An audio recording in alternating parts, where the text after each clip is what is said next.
Maserat Ktuvot, résumé du Daf Mem Vav. La Gemara continue à traiter la halachot du Moti Shemra, qui est celui qui s'est plaint sur sa femme en disant qu'elle n'était pas vierge au mariage. Il veut dire par là qu'elle a trompé après les Kiddushin. Donc, elle est Chayavet Mita, Chayavet Skila. Finalement, il se trouve que c'est un menteur. Lui, ses témoins, c'est tous des menteurs.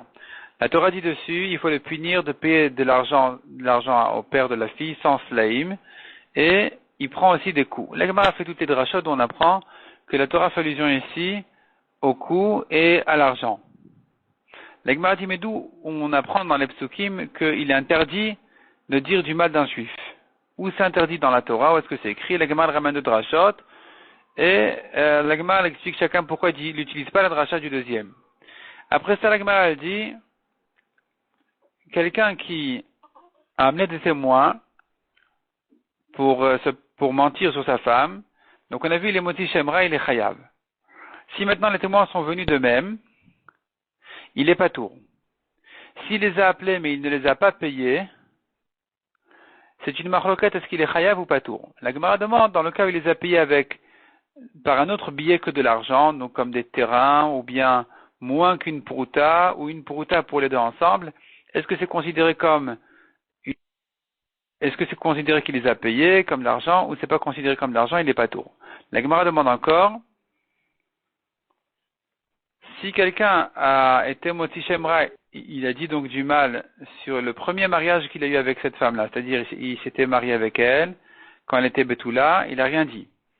Quand il s'est divorcé, il a repris ensuite, et là il s'est plaint en disant qu'au premier mariage, elle n'était pas Betula.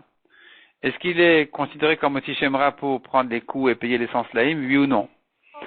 Mais en ce qui concerne le Yavam, dit la Gemara, un Yavam qui ramène un témoignage contre sa Yavama en disant que quand elle était mariée à son frère, à son premier mari, elle n'était pas Betula, finalement c'est un menteur, dans ce cas-là, il n'y a pas le pasouk de Moti Shemra, il n'est pas chayav de payer l'argent ni de prendre les coups.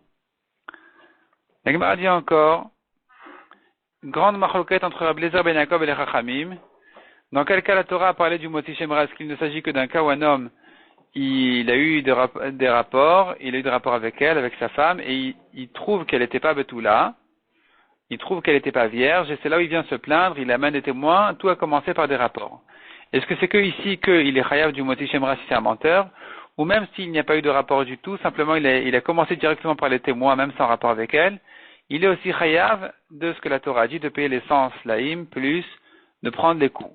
Donc c'est une grande marloquette entre Rabbi Eliezer ben Yaakov et les Chachamim, alors que les psukim, quand on les comprend simplement, on a l'impression que la Torah parle d'un cas où il y a eu des rapports, comme Rabbi Eliezer ben Yaakov, mais les Chachamim s'arrangent avec tous ces psukim-là pour les expliquer, même s'il n'y a pas eu de rapport, qu'il est quand même chayav, la Torah parlait de tous les cas, il est quand même chayav s'il a menti, il doit prendre donc les 100 slaim, il doit payer les 100 slaim et prendre des coups.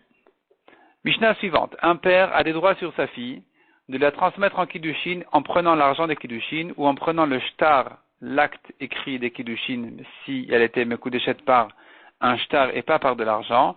Et de même, il peut la donner en bia, en relation à n'importe quel homme pour les Kiddushin. C'est-à-dire que les Kiddushin peuvent se faire d'une de ces trois manières-là, soit par de l'argent, soit par un shtar, soit par une bia. Et c'est au père les droits de donner sa fille jusqu'à l'âge de 12 ans et demi à qui il veut.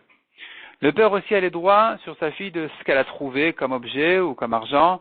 Il a le droit de profiter de son travail ou de son salaire. Il a le droit d'annuler ses vœux. Il reçoit son guet. Si maintenant, son guet, dans le cas où il ne s'est pas marié, il n'y a eu que des kiddushin.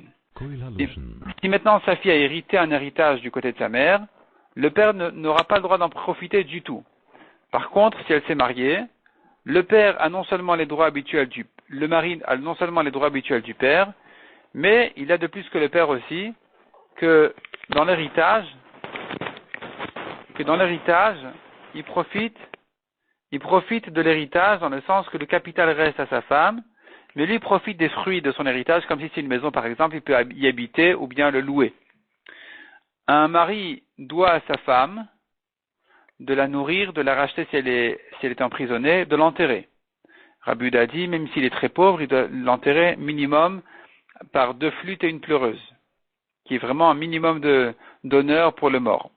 La Gemara ramène toutes les drachot dont on sait qu'un père a le droit des kiddushin sur sa fille, et a le droit de l'argent des kiddushin sur sa fille.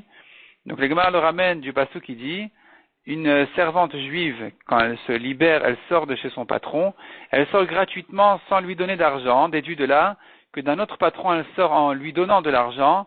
Il s'agit du père que quand elle a reçu des kiddushin, eh bien, son père mérite l'argent.